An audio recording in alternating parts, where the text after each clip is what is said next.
Prečo ste sa rozhodli podnikať? V podstate jednalo sa o akýsi prirodzený vývoj v tomto prostredí, kde som vyrastol odborne na Žilinskej univerzite, kde som študoval, neskôr som tam pôsobil ako na doktorskom štúdiu v technickej oblasti.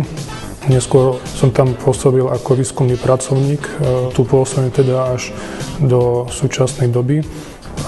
Zároveň som vlastne vedúcim oddelenia výskumu a vývoja v oblasti strojov a zariadení, kde sa venujeme hlavne výskumu a vývoju a inovatívnym riešeniam v oblasti strojárstva, kde vyvíjame unikátne riešenia, ktoré sa snažíme aplikovať do praxe. S akými problémami ste sa stretli pri podnikaní a zároveň čo by uľahčilo vaše podnikanie? V podstate sa jedná o akúsi podporu zo štátu, ktorá u nás chýba, a nejaké koncepčné riešenie problémov, čo sa týka znalostnej ekonomiky, respektíve smerovaniu k znalostnej ekonomike, pretože podľa mňa to by mal byť cieľ, kde by sme sa mali orientovať.